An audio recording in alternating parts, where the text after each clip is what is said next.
और चौथ तिथि में चंद्रमा को अर्घ्य दिया जाता है। तो करवा माता जो है ये थे, उनका नाम था वीरमती, लड़की का नाम। ये 7 भाइयों की अकेली बहन थी। 7 भाइयों की अकेली बहन थी। एक बार ये करवा चौथ पे अपने पीहर आ गई और इसने आके वहाँ पे करवा चौथ का व्रत रखा। तो भाई लोग उसे बहुत प्यार करते थे अपनी बहन को। तो वो बढ़ती थी तो कह रहे अरे बहन ने जब तक खाना नहीं खाया हम कैसे खा लेंगे। तो कह रहे बहन चल खाना खा ले। तो वो कह रही नहीं मेरा तो व्रत है, मैं कैसे, जब तक चंद्रमा नहीं निकलेगा मैं कैसे खाऊंगी।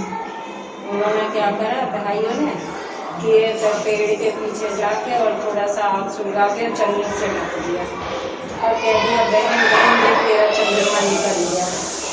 और वो अपनी भाभी से भी कहने लगे कि चलो तुम अर्घ दे आओ।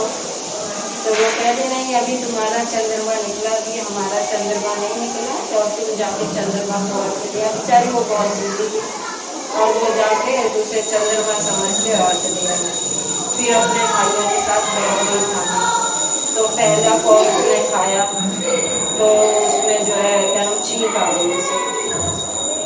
फिर उसने दूसरा कौर खाया उसने तो उसमें गाल आ गया। तीसरा कौर खाने जा ही रही थी तब तक उसके ससुराल से एक आदमी आ गया कि जिस स्थिति में तुम बैठे हो तुरंत का तुरंत अभी बैठे चलो। तो उसकी माँ बहुत परेशान हो गई। तो कह रही वो गई अंदर बक्स में से साड़ी निकाल के लड़की को देने के लिए। तो साड़ी निकाले तो उसमें से काली और सफेद 2 तरह की साड़ी ये क्या काली और सफेद साड़ी। उसने कहा माँ ने कि बेटा तू जाना रास्ते में जो भी तेरे को रास्ते में मिले सदा सुहागन रहिए, गुनगो नहाइयो तू तो करियो। तो तू अपनी साड़ी में एक गांठ चली।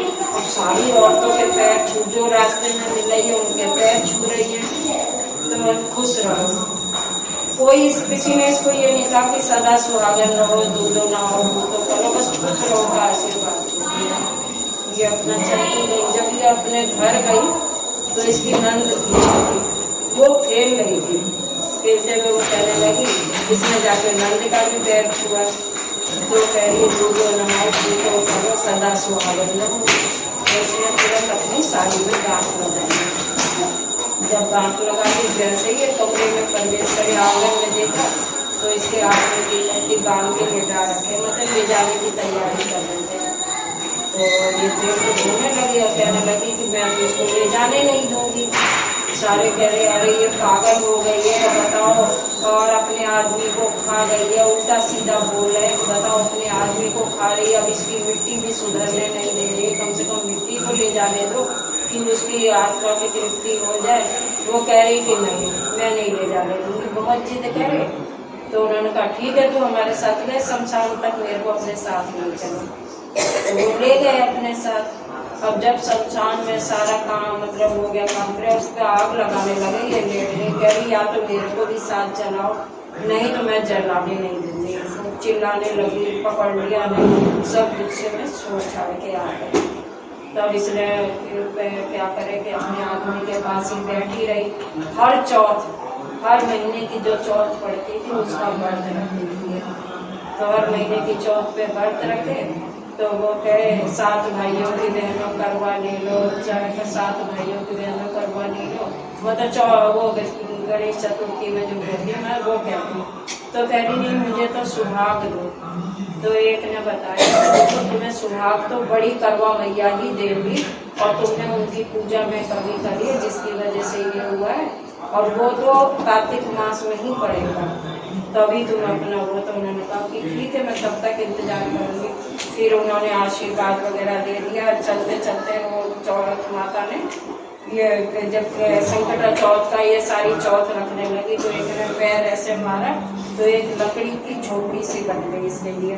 तो ये अपने आदमी को उसी में लेके रहने लगी और बोले उसी को पूछ पाछ के सफाई कर दी, रोज पूजा पाठ कर दी। नंद अपना घर से खाना बना के लिया भी वो खाना दे जाती। फिर आया कार्तिक मास में ये करवा चौथ का व्रत। इसने व्रत रखा, व्रत रख कर करवा चौथ माता की पूजा करी, और पूजा करी तो वो भी कह रही है कि खुश रहो। इसने पैर पकड़ लिया कस के, कह रही नहीं मुझे तो सुहागन होने का व्रत दो, तो मुझे सुहागन होने का व्रत दो, मैं ऐसे पैर नहीं छोड़ूंगी। तो फिर जब देखी कि बहुत मतलब उससे वो कर रही है, तब उन्होंने आशीर्वाद दिया कि जाओ दूधो नहाओ, फिर तो हमें सदा सुहागन रहो। तो अपना उसके थोड़ा फिर उसने थोड़ा सा रोली और पानी घोल के उसका छींटा आदमी के ऊपर मार दिया। जब आदमी पे मारा चौथ माता ने, तो वो जिंदा हो गया, आँख खोल दी। आँख खोलने के बाद वो उठ के बैठ गया। तब फिर वो करवा माता चाहते जाते उसमें और लात मार गई, तो उसका इतना सुंदर महल बन गया, जो लकड़ी की झोपड़ी बनाई थी और ये करवा भैया ने, चौथ माता ने, तो वो खूब सुंदर वो बन गया महल। और महल बन गया तब शाम को इसकी ननद खाना लेके आई। खाना लेके आई तो कह रही है कि अरे ये तो भैया तो जिंदा हो गए हैं। तो कह रही हाँ तुम्हारे भाई जिंदा हो गए, और आज तो मेरे लिए मीठा लेके आओ, खीर लेके आओ, पकवान लेके आओ। तो वो ननद दौड़ी दौड़ी गई अपने घर बताने के लिए कि ये माँ भाई तो जिंदा हो गया है, भाभी का तो बहुत सुंदर मकान हो गया है। तो कह रहे तू झूठ बोल रही है, तू अपनी भाभी के साथ खुद ही पागल हो गई है, वो तो अपने आदमी को खा गई है, तेरा भी दिमाग फिर गया है। कह रही कि नहीं माँ तुम चलो देखो सही में भाई जिंदा हो गए। फिर माँ है ढोल लगाने के साथ ढोल बजाती हुई आदमी को लेकर दोनों गाती बजाती आई है, तो देखा आदमी अपना सही में जिंदा हो गया। जैसे करवा भैया ने उसका सुहाग की रक्षा करी, सुहाग बचाया, वैसे करवा भैया सबकी रक्षा और करवा माता की अपने अपने कर्तव्य में